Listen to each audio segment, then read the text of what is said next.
Bapak Ibu Saudara sekalian, sidang jemaat Tuhan, hari ini kita memasuki awal dari Juni, bulan Juni. Bulan Juni adalah bulan dikatakan kesaktian Pancasila. Bagaimana bangsa Indonesia mengalami satu sakti di dalam Pancasila. Nah saudara, selama bulan Juni kita akan memiliki tema percaya lebih besar. Artinya percaya lebih besar, saudara dan saya, kita semua akan diajak untuk mempercayai kuasa Tuhan yang begitu besar dalam kehidupan kita. Dalam kehidupan orang yang percaya kepada Dia, bahwa kuasanya lebih besar. Maka dari itu, percayalah. Tetapi untuk melakukan percaya yang besar itu saudara, kita harus siap menghadapi segala sesuatunya. Maka kalau saudara harus siap menghadapi segala sesuatunya, di dunia ini tidak ada yang tidak berubah. Semuanya berubah. Maka untuk melihat itu saya ingin mengajak membaca satu teks di dalam kitab Yesaya pasalnya yang ke-43 ayat 19. Yesaya 43 ayat 19 mengatakan begini. Lihat, aku hendak membuat sesuatu yang baru. Amin. Tuhan mengatakan, lihat aku hendak membuat sesuatu yang baru. Yang sekarang sudah tumbuh. Sudah tumbuh. Berarti sudah ada. Terus, aku hendak membuat jalan di padang gurun dan sungai-sungai di padang belantara. Ini sesuatu yang tidak mungkin saudara. Membuat jalan di padang gurun. Padang gurun itu apa? Yang tandus, yang tidak ada satu tempat yang kuat sekalipun untuk membuat pondasi tanah. Tetapi Tuhan katakan, aku akan hendak membuat jalan di padang gurun dan membuat sungai-sungai di padang belantara. Padang belantara tidak ada mata air, tetapi Tuhan akan buat sungai itu terjadi dalam kehidupan bangsa Israel. Maka di sini butuh kepercayaan yang besar, tapi untuk melakukan kepercayaan, sikap percaya yang besar itu saudara, kita harus siap menghadapi perubahan. Awal pertama di dalam bulan Juni ini saya ingin berbicara mengenai siap menghadapi perubahan. Perikop Yesaya pasal 43 ini saudara sebagai sebuah bagian yang menceritakan bangsa Israel yang akan dibuang di Babel. Sebagaimana dicatat dalam kitab Yesaya 43 ayat 14 itu menceritakan bagaimana bangsa Israel dibuang di Babel. Nah hal ini terjadi karena apa? Bangsa Israel dibuang ke Babel karena dosa-dosa yang dilakukan oleh umat manusia, oleh bangsa tersebut. Yaitu dengan begitu rendahnya iman mereka. Sehingga harapan mereka di Babel itu membuat satu harapan yang hilang. Tuhan dengan begitu banyak menyampaikan firman Tuhan kepada umatnya, tetapi sepertinya umatnya itu tidak mempunyai harapan.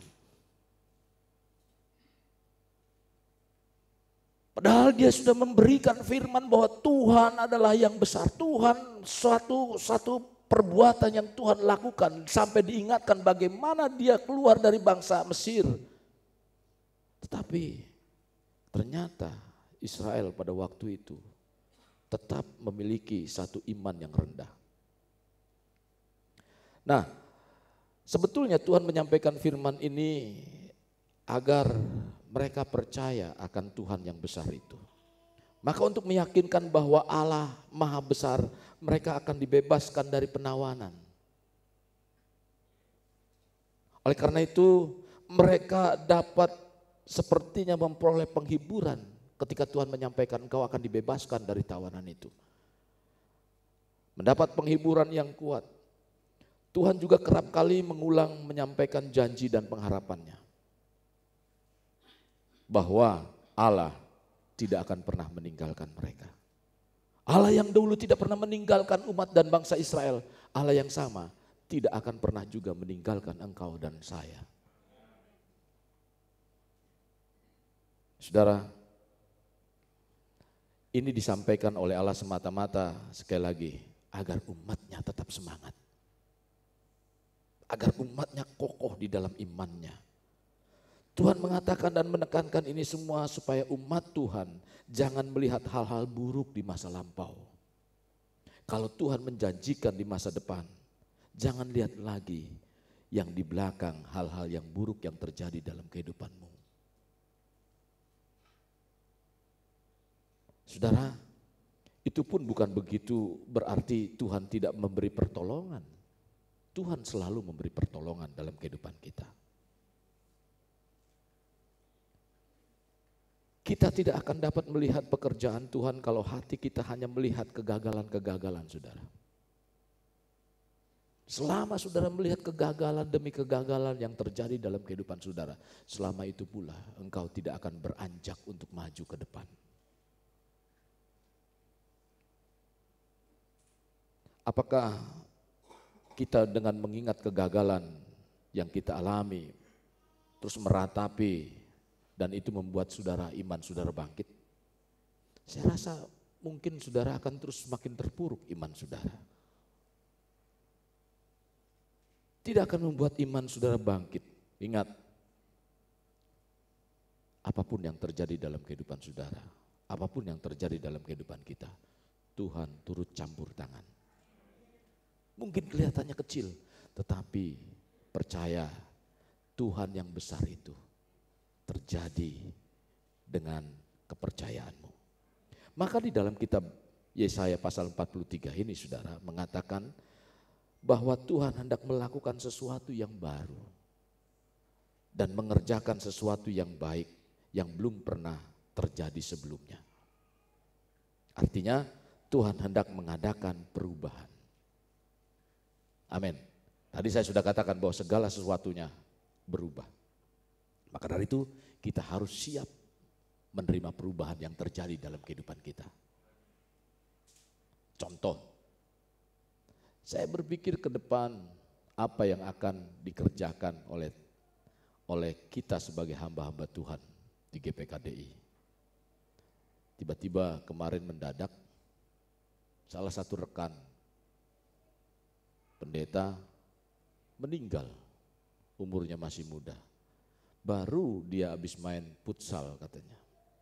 Tiba-tiba engap, terus istirahat sebentar, ngorok lewat saudara. Terjadi perubahan yang mendadak. Mungkin ya keluarganya sangat berduka, istrinya, anak-anaknya. Maka kalau kita tidak siap menghadapi perubahan, kita akan banyak kecewa. Apapun yang terjadi. Dalam setiap hari saudara, penduduk, nah ini ketika kita berbicara terjadi perubahan, tiap hari pertambahan penduduk terus berubah. Tahun 2011 kalau tidak salah, satu hari di Indonesia saja 10.000 bayi lahir. Satu hari loh 10.000, satu tahun berapa? Makanya Indonesia penduduknya cukup lumayan. Bonus demografi. Orang Jepang lebih suka pelihara anjing. Orang Amerika lebih suka pelihara anjing daripada punya anak. Karena punya anak bikin susah. Menurut mereka. Bahkan ada famili saya mengatakan masih juga SMP. Aku gak mau punya anak kalau menikah. SMP saudara, dari mana itu racun itu? Dari YouTube atau dari apa? Nah saudara, berdasarkan data World Population Review per pekan, artinya minggu kedua bulan Februari 2023, jumlah penduduk Indonesia tembus 8.500.176.000. 8 miliar, jadi penuh sekali, padat.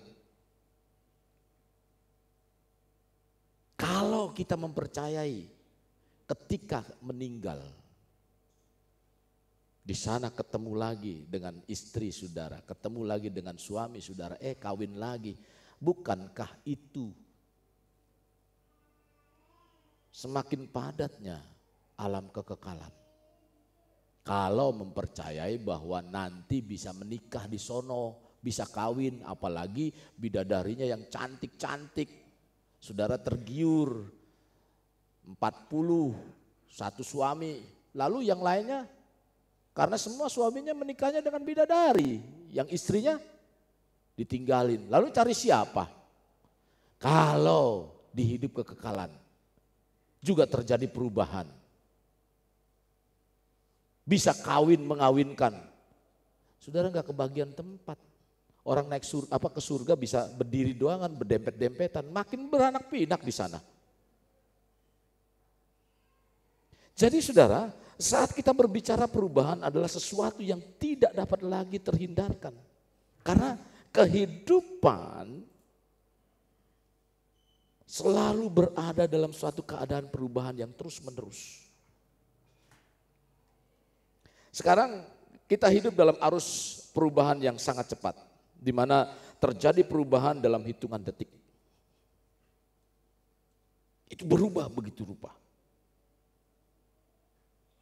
Kenapa?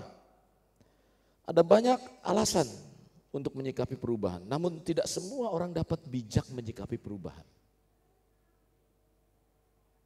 Tidak bisa menyikapi perubahan dengan bijak, maka terjadi fakta sosial membuktikan bahwa ketidaksiapan dalam menyikapi perubahan telah menghasilkan banyak orang stres, banyak orang frustasi. Akhirnya apa? Saking frustasinya, ya sudah masuk rumah sakit jiwa. Salah satu contoh, kalau saudara tidak siap melakukan perubahan, misalnya menerima perubahan, suatu saat nanti, saudara masih kecil nih, anak Pak David masih kecil, oh enak masih sama-sama dengan keluarga. Kalau sudah menikah, waktu itu masih diperhatikan, ini bukan curcol ya bukannya, tapi ini kenyataan. Kalau sudah menikah, waktu kecil kita diperhatikan, itu anak ada apa. Kalau sudah menikah keluar sono, boro-boro memperhatikan. Kita sudah memperhatikan sedemikian rupa, dia asik dengan keluarganya karena mereka punya keluarga sendiri.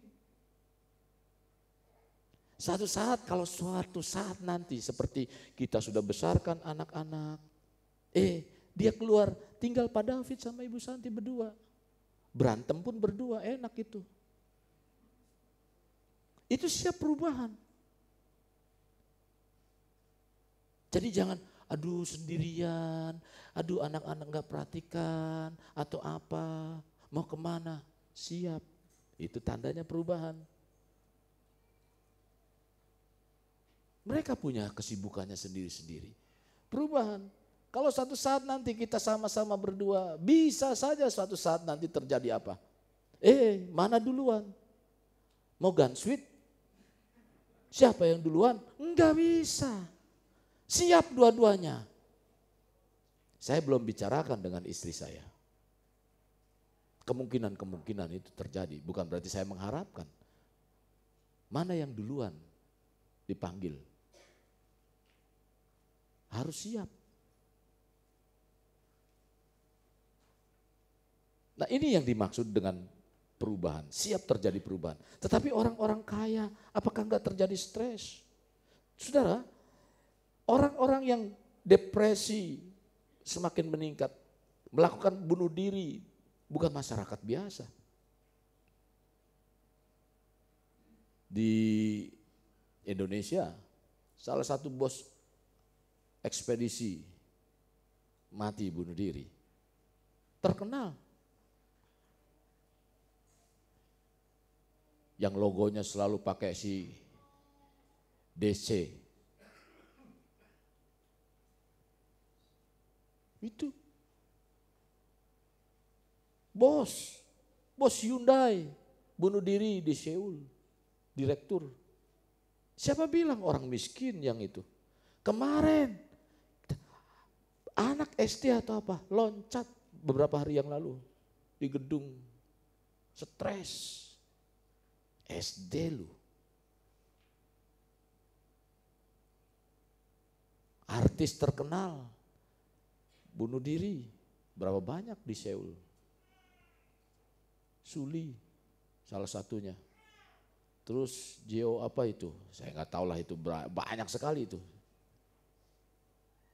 Opa. Banyak, walaupun dibilang opa, tapi ya dia pikir sudah opa-opa.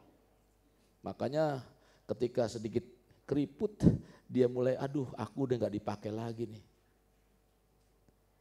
Salah satu jawaban yang bisa disampaikan ialah mereka tidak siap menghadapi apa? Menghadapi perubahan, menyikapi perubahan yang terjadi.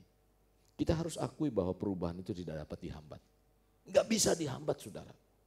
Perubahan itu tidak dapat berhenti dan perubahan tetap terus berjalan. Perubahan itu berarti, nah kita nih harus siap menghadapi perubahan. Karena saudara-saudaraku yang kekasih dalam Tuhan, semua mengalami perubahan.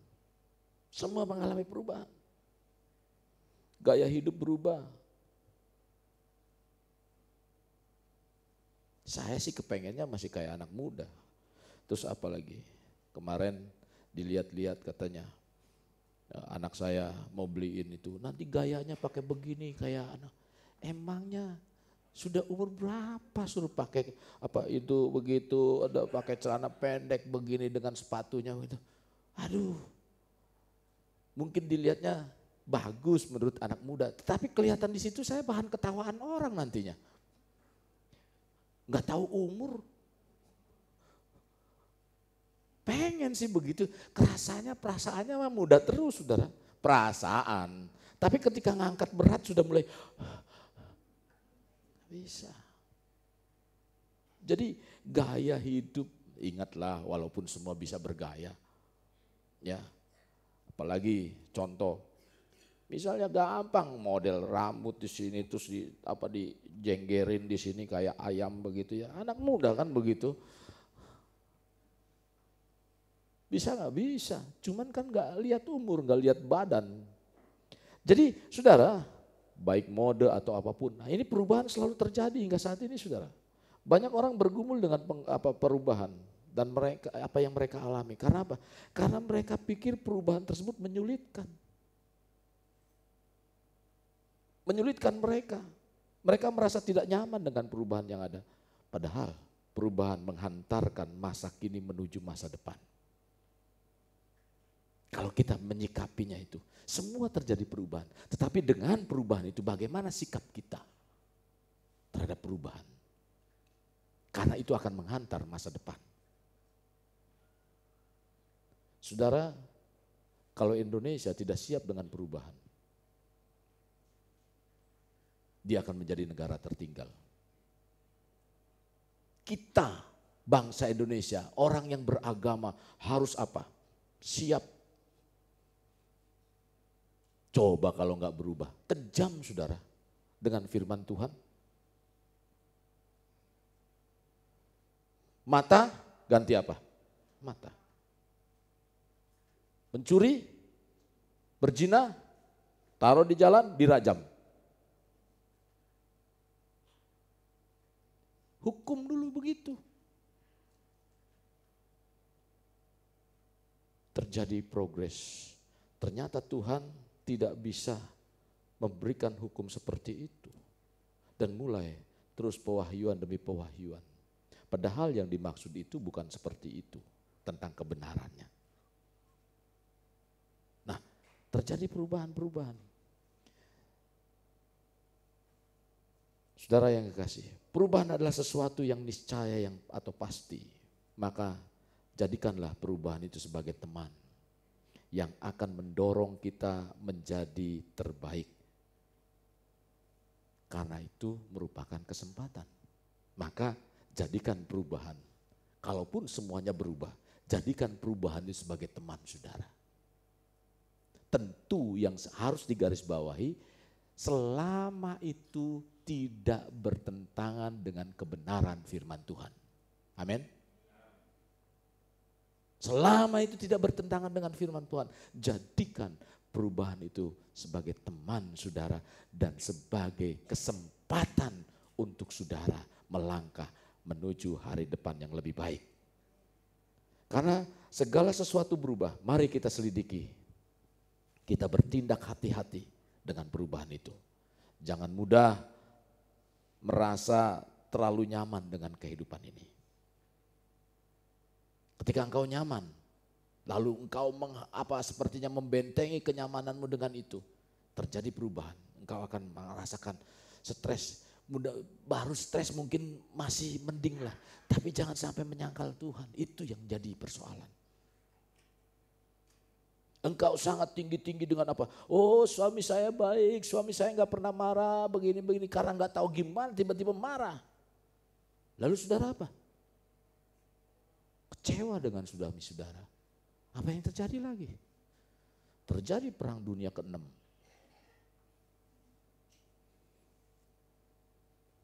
Jadi perubahan terjadi bukan hanya pada pekerjaan saudara, perekonomian. Tadi saya sudah singgung, terjadi perubahan dalam keluarga. Perlu mengizinkan kehidupan kita untuk melakukan perubahan. Oleh sebab itu, para korban perubahan, kalau saudara tidak berlaku seperti itu, seperti apa? Hempasan tsunami menghempas saudara. Itu menghempas dan nggak tahu di mana saudara terdamparnya. Orang tua tidak mengajarkan, di sekolah juga tidak mengajarkan tentang terjadinya perubahan. Tapi kita harus merespon itu. Ingat, semua berubah. Nah bila demikian, kita tidak akan tahu siapa kita sesungguhnya kalau tidak belajar dari itu. Karena dari perubahan itulah kita dibawa untuk bertindak lebih bijak.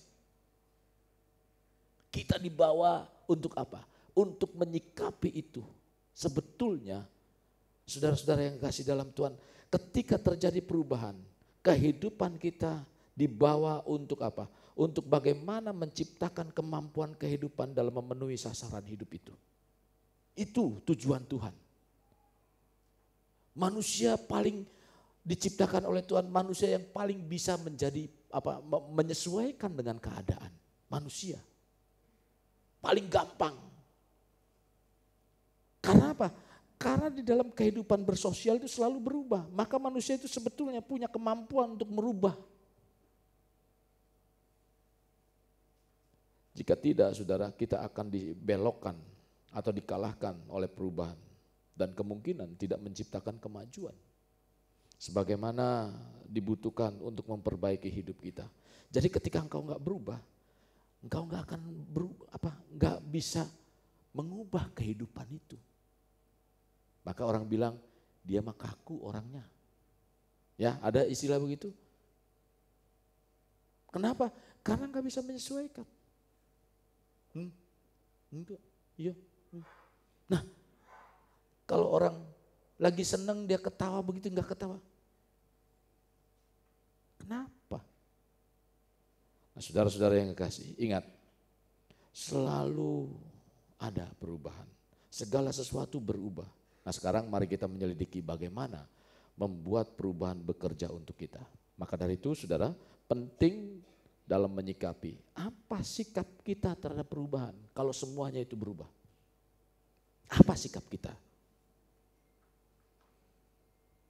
Kita mau menolak? Karena perubahan saudara pasti akan mempengaruhi. Perubahan akan terjadi pada kita. Tadi saya sudah singgung dan katakan berkali-kali saudara. Maka dari itu saudara-saudara yang kasih dalam Tuhan. Dalam menghadapi perubahan, sikap kita harus menyatukan diri dengan perubahan. Menyatukan diri dengan perubahan maksudnya apa? Maksudnya bahwa perubahan adalah sebuah kenyataan dan kita harus menempatkan diri untuk bergerak maju dalam kehidupan di tengah-tengah perubahan itu. Kita harus menyatu itu.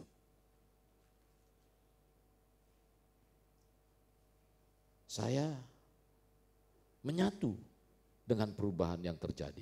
Bagaimana saya harus bisa hidup berdua? Kalaupun sering terjadi mungkin selisih atau punya pandangan yang berbeda.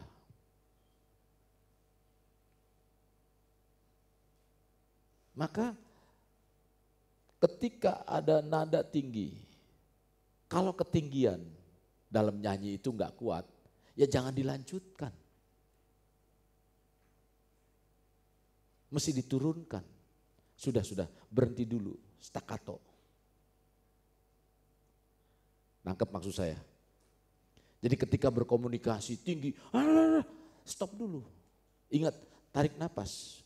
Saya bilang, sudah. Saya keluar dulu saya. Kenapa begitu? Itu. Sebab kalau enggak kan cuman hidup berdua. Yang satu di kamar, satu di meja makan. Satu nyuci, satu diem aja. Nah mau gimana orang hidupnya cuman berdua? Walaupun ada kamar dua. Enggak boleh berantem satu di kamar ini, satu di kamar itu. Enggak ada kan saudara mah? Atau ada? Ah, diem aja berarti ada. Itu enggak boleh saudara. Apapun berantem, mau tolak-tolak punggung kek, mau apa kek, ada tolak angin saudara.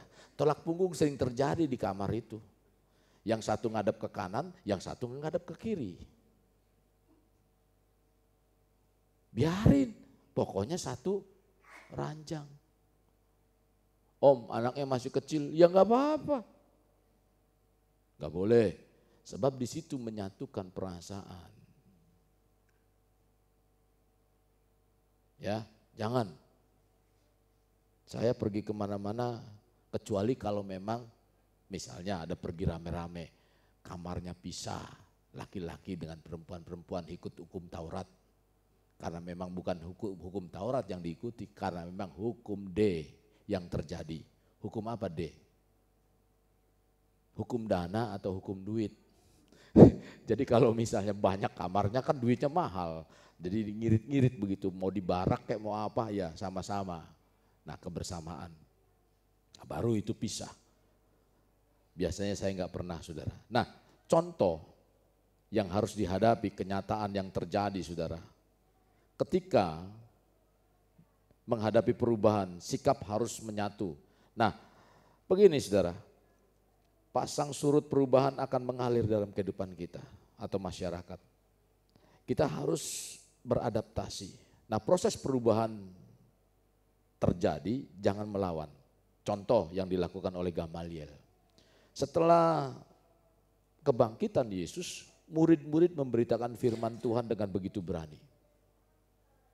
Dan sekumpulan orang yang marah pada waktu itu dan ingin membunuh para murid. Tetapi Gamaliel berkata begini, ya, Gamaliel itu orang Farisi, seorang pengajar Taurat mengingatkan kepada para pemuka agama pada waktu itu. Di dalam Kisah Rasul 5, kalau saudara baca di dalam Kisah Rasul 5 ayat 39, Kisah Rasul 5 ayat 39 mengatakan begini saudara. Tetapi kalau berasal dari Allah, kamu tidak akan dapat melenyapkan orang-orang ini. Namun ternyata juga nanti bahwa kamu melawan Allah. Maksudnya kalau memang itu benar dari Allah, ternyata juga nanti bahwa orang-orang yang memberitakan itu memang dari Allah. Ya, bahwa kamu melawan Allah, berarti kalau orang-orang yang memberitakan itu kamu bunuh, berarti kamu melawan Allah. Itu yang dimaksud dengan bahwa itu yang dimaksud begini saudara, bahwa mungkin ternyata juga nanti, ternyata apa? Ternyata juga nanti, ternyata yang kamu lawan itu para murid yang memberitakan dengan begitu berani, ternyata dari Allah, berarti kamu melawan Allah, kata Gamaliel. Lalu nasihat itu diterima. Nah terjadi perubahan begitu rupa, maka dia menyesuaikan dengan perubahan itu. Jadi kita tidak dapat melawan perubahan jika Tuhan campur tangan di dalamnya saudara. Sikap kita, ya jangan melawan. Benarkah perubahan itu terjadi karena Tuhan? Saudara mesti belajar itu. Contoh, ya, perubahan terjadi di dalam kehidupan teman saya. Tiba-tiba mendadak meninggal. Atau jangan-jangan apakah memang kehendak Allah atau keteledoran manusia? Jangan, saya kadang-kadang dalam pikiran saya itu begini saudara. Apakah semua meninggal itu kehendak Tuhan? Kalau memang kita sudah bertanya bahwa itu kehendak Tuhan. Atau jangan-jangan keteledoran kita. Sudah dikasih tahu bahwa itu hati-hati jangan makan ini karena begini-begini. Nanti kamu stroke, nanti kamu begini, nanti kamu begini. dihajar terus saudara. Akhirnya apa? Lewat. Hati-hati naik kendaraan, banyak mobil, truk dan lain sebagainya. Saudara main cuek aja bawa kendaraan. Bener, nyusruk di kolong truk. Akhirnya apa? Umur di tangan Tuhan atau umur di tangan motor?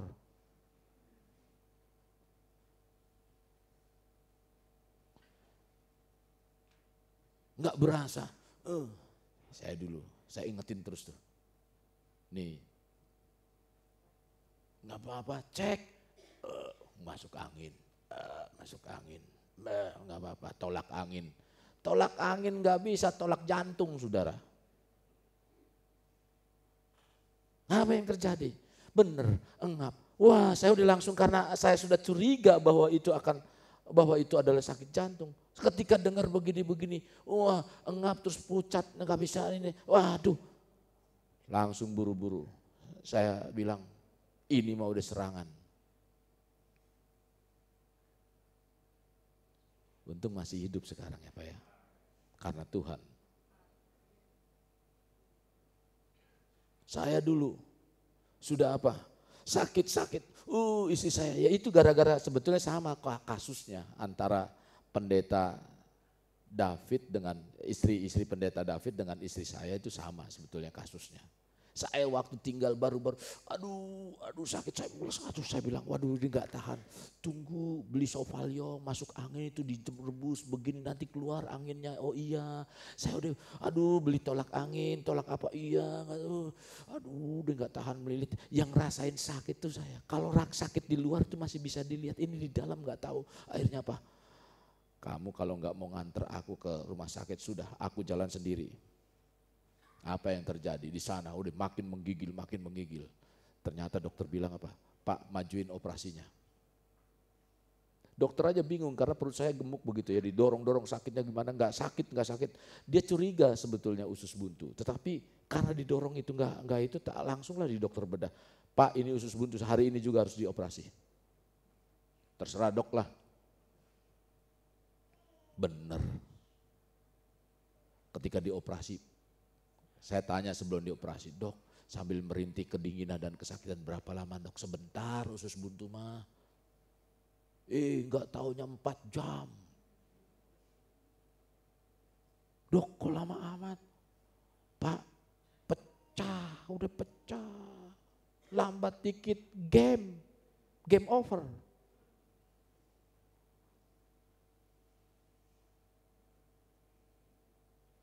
Terus kok lama begitu? Ya dikeluarin semua ususnya. Terus diapain dok? Cuci. Pantes saya dengar Ya, jadi saudara-saudara yang kasih, kita dapat menjadi bagian dari proses Tuhan yang selalu bekerja untuk kebaikan kita. Kalau kita siap menyikapi itu. Jadi sikap kita harus siap. Bahwa di situ ada Tuhan ingin bekerja dalam kehidupan kita. Sikapnya siap karena Tuhan ingin bekerja dalam kehidupan kita. Apapun perubahan terjadi dalam kehidupan saudara. Kalau kembali kepada Tuhan, sama dengan bangsa Israel. Ketika itu bangsa Israel masuk di dalam penjajahan atau dibuang ke Babel. Mereka siap nggak? Banyak yang tidak siap menghadapi itu. Padahal dia percaya Tuhan yang besar, terjadi perubahan. Tapi ketika dia berbalik pada Tuhan, dia minta ampun sama Tuhan. Dan ada orang yang berhasil untuk itu. Ada orang yang Tuhan perhatikan, ada yang tidak. Karena apa? Tidak siap melakukan bahwa itu adalah kehendak Tuhan. Terserah dengan kita. Saya mengajak saudara, apapun yang terjadi, kembali kepada Tuhan dan katakan, Tuhan ampuni aku. Aku siap menghadapi itu semua. Dan Tuhan yang besar itu akan berkarya lebih lanjut dalam kehidupanmu, dalam kehidupan kita. Nah saudara-saudara, maka kalau kita tahu tujuan perubahan itu, kita akan siap. Sikap kita setelah sikap kita terhadap perubahan, lalu tahu tujuannya saudara. Karena setiap manusia butuh perubahan dalam hidup. Baik dalam keluarga, dalam perekonomian, itu butuh perubahan. Kalau saudara enggak ditekan dengan susah, maka saudara akan bangkit dan mengalami kemajuan dalam perekonomian saudara. Iya, saya dulu begini-begini, saya dulu ngangkat batu, saya begini-begini. Saudara, kalau saudara gak menyadari saya harus kerja keras, saat itu saudara gak akan berubah saat ini. Saya susah, nyari apa? Nyari kerjaan karena lulus SMP, lulus SMA, saya mulai sekolah lagi, saya kuliah lagi. Dan terjadilah sekarang ini jadi manajer, jadi direktur. Karena apa? Karena saudara pengalaman saudara itu. Terjadi perubahan dalam hidup itu. Untuk apa? Kalau saudara menyikapinya dengan baik, maka terjadi perubahan dalam kehidupan saudara. Kalau tidak menyikapinya dengan baik, tidak akan terjadi. Nah, saudara-saudara yang kasih dalam, segala sesuatu berubah, tetapi Tuhan tetap sama, saudara. Ingat, Tuhan tetap sama. Dia nggak berubah. Ini merupakan rasa percaya bagi kita di tengah-tengah masa kacau ini. Karena Tuhan tidak pernah berubah.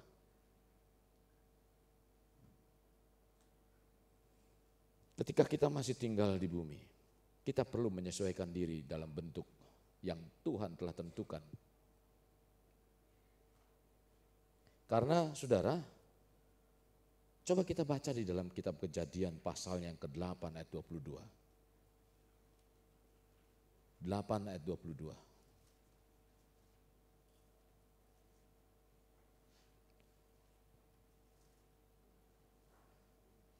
Kejadian pasal 8 ayat 22.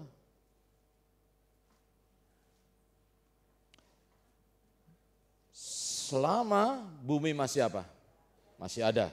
Masih ada bumi? Masih.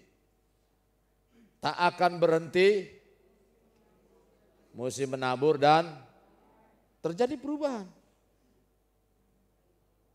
Terus? Ya.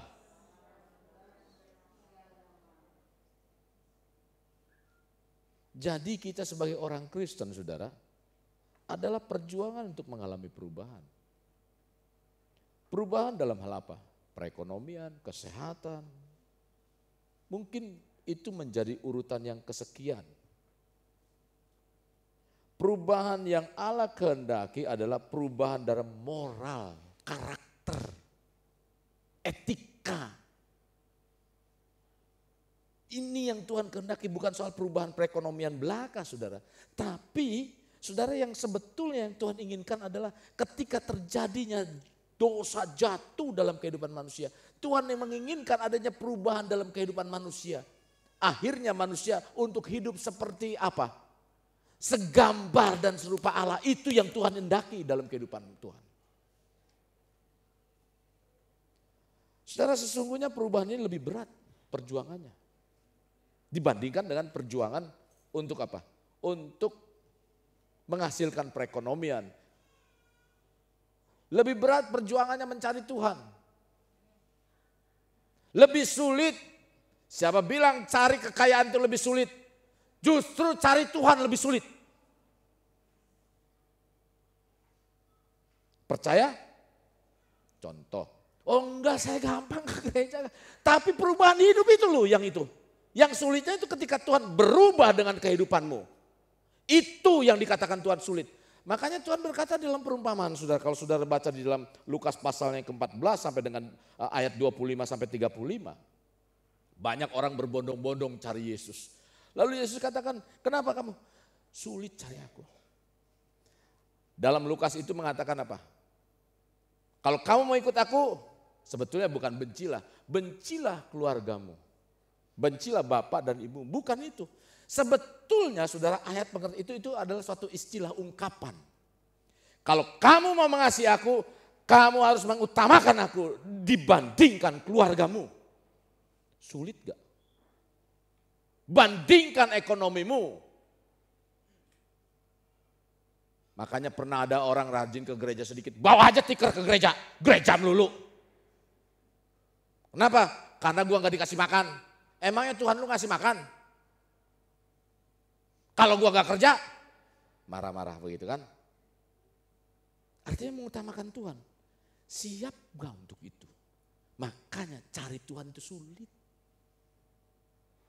Jangan nyampe sono, ngadep sono. Aduh Tuhan, kenapa aku begini? Lah kamu di dunia itulah. Makanya di dunia ini yang harus kita mau nyicil berapa lama saudara itu surga di saudara, rumah saudara di sana. Mau dicicil sekarang? Cicilah dengan kehidupan kita. Karena ikut Tuhan itu sulit. Saya mengajak saudara ikut Tuhan sulit. Saya bukan berarti gampang, ayo berbondong-bondong ke gereja. Sulit saudara ikut Tuhan itu. Saudara harus dengar firman Tuhan, saudara harus melakukan firman Tuhan. Maka kalau saudara baca selanjutnya perikop itu, apa yang dikatakan? Kalau kamu mau ikut aku, pikul apa? Salib. Itu menandakan. Jadi tujuan Tuhan terjadi perubahan agar kita terus semakin bijak, semakin terus mencintai Tuhan, mengutamakan Tuhan dalam kehidupan kita. Pikul salib. Mau ke gereja jam 7, ada orang kebaktian jam 6. Mau jam berapa saudara bangun?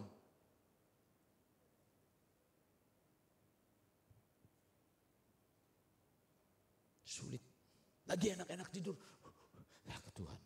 Lagi enak-enak tidur sepertinya susah tidur semalam saya. Susah tidur jam berapa? Oh pagi-pagi saya sudah dibangunkan. Jam 3. Jadi kalau saya pagi-pagi itu jam 2 atau jam itu berarti saya udah nggak bisa tidur deh. Kalau udah kling jam 2 udah bunyi itu berarti semalam saya jam berapa? Jam 3 kurang dikit atau berapa itu? Saya sudah, atau jam 3 lewat dikit. Saya udah kirim renungan. Nah saudara-saudara yang kasih dalam Tuhan, sulit. Bagaimana sih kita bersikap untuk memberikan yang terbaik dalam kehidupan kita? Maka saudara perubahan perjuangan ini begitu berat. Sehingga dikategorikan sulit dalam mencari Tuhan. Karena apa? Karena dalam mengasihi Tuhan harus lebih utama daripada ikatan hubungan keluarga. Bahkan nyawa sendiri pun. Ayat ini memberikan pengertian begini. Mengikut Yesus, saudara, kasih kepada Yesus harus nomor 1. Dari apapun. Nah perubahan perjuangannya itu begitu berat. Tuhan menginginkan terjadinya itu, tujuan Tuhan terjadinya perubahan. Kenapa begitu berat saudara? Karena dapat dikategorikan sulit mencari Tuhan. Karena kita harus rela menderita pikul salib. Kalau saudara baca di dalam Kisah Rasul 14 ayat 27 itu bicara itu. Pengertian pikul salib saudara, bukan tiap hari kita bawa salib begitu ya. Dengan hiasan aksesoris yang ada yang waduh saya pikul salib nih. Salibnya gede-gede di sini. Saya Kristen pikul salib nih. Tandanya pikul salib. Bukan pikul salib seperti itu. Beli salib pakai salib gede-gede begitu sudah digantungin. Boleh gak? Boleh. Yang maksud pikul salib bukan begitu. Jadi saudara-saudara apa ya? Rohani yang dikatakan salib itu lambang penderitaan. Kematian. Mati daging kita ini harus mati. Keinginan kita harus mati. Itu salib. Kita berusaha ketika dihina, kita harus mati untuk melawan. Ketika dicemooh, kita harus berdiam diri. Nah itu sulit saudara untuk melakukan itu. Makanya iring Tuhan itu sulitnya begitu. Orang lain lagi jualan, orang lain timbangan berapa. Oh murah. Murah jual apa? Jual gula murah sekali. Ternyata bukan 1 kilo, 9 on. Terang aja dia murah. Ketika ditimbang, jarang kan saudara beli gula lalu pulang ke rumah ditimbang lagi? Enggak ada. Saya orang dagang. Saya enggak mau ngelakuin itu. Dulu pernah saya mau bikin bihun. Ada saudara jemaat di tempat ini tuh pabrik bihun.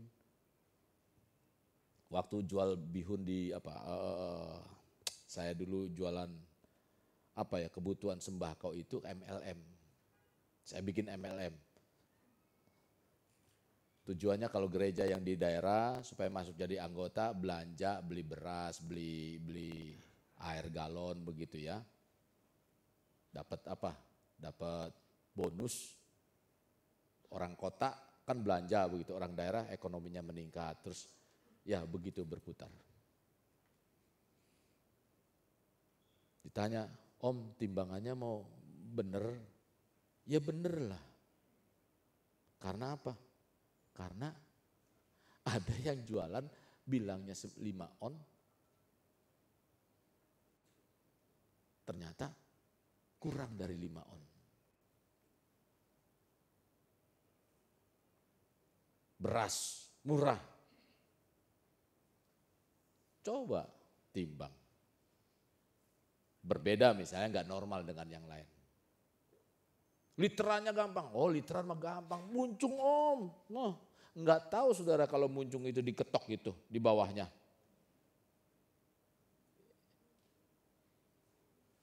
Makanya tukang sekarang orang pinter kan. Ada yang jual tuh timbangannya batunya itu selalu di situ. Pernah lihat? Batu timbangan itu selalu di situ, nggak pernah diganti-ganti begitu atau apa. Bahkan lebih parah lagi kalau saya ngeliat di itu mah. Sudah di kantongnya ditaruh lagi di satunya itu kalau ngeliat di kebanyakan di Facebook atau apa. Nah saudara itu sulit untuk hidup dalam seperti itu, dalam Tuhan. Penyangkalan diri, Yesus rela mengalami semua itu.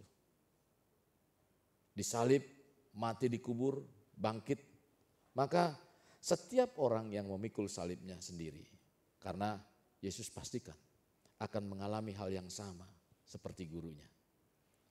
Kita akan mengalami hal yang sama. Sakit memang.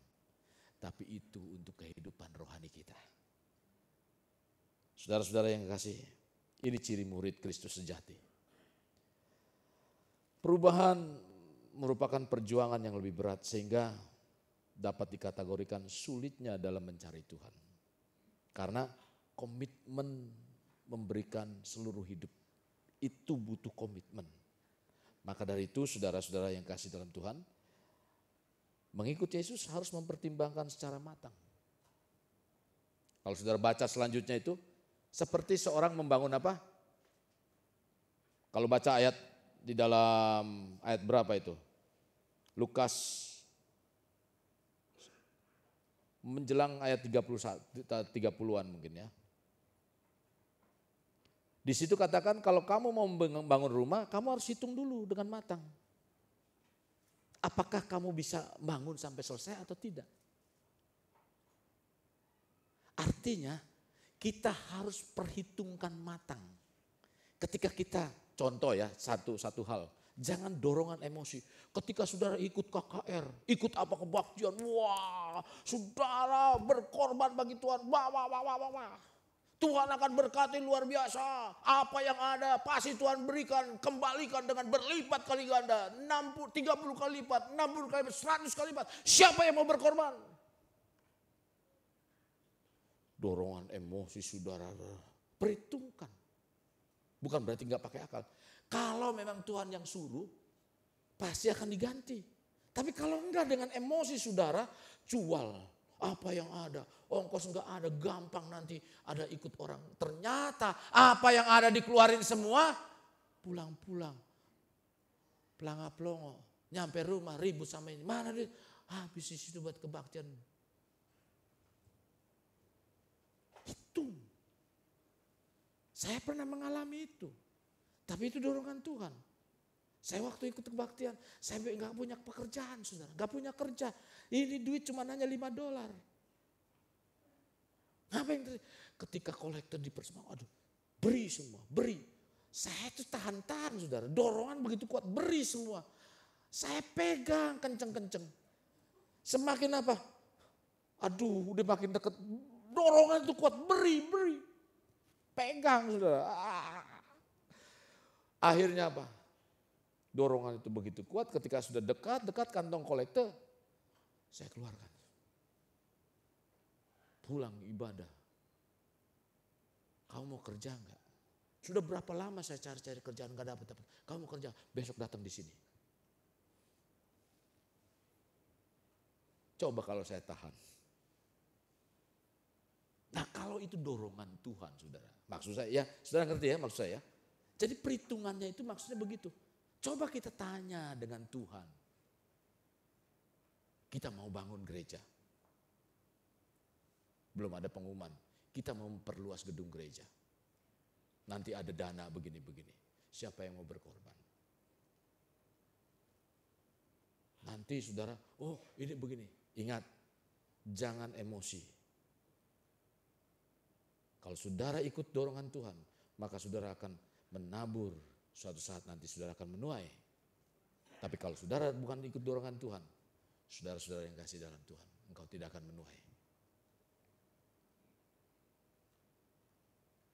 Maka dari itu saudara, perubahan merupakan perjuangan yang berat karena dikategorikan sulit dalam mencari Tuhan karena komitmen itu.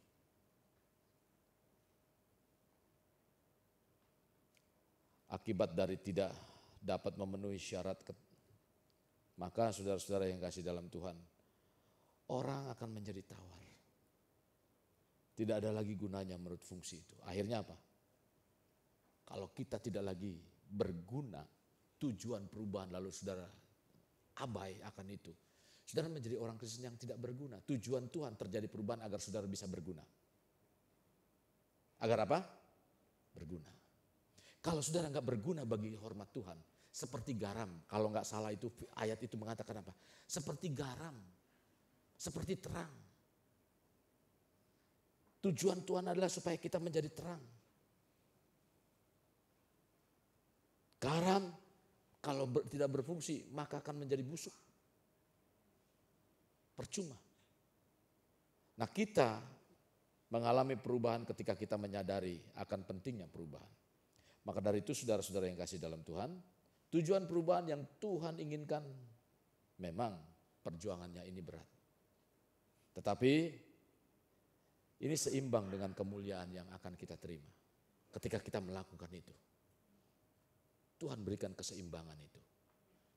Pasti saudara akan menerima keseimbangan itu. Kita akan memperoleh apa yang Tuhan janjikan itu. Tapi ironisnya itu banyak orang tidak mengalami perubahan secara signifikan.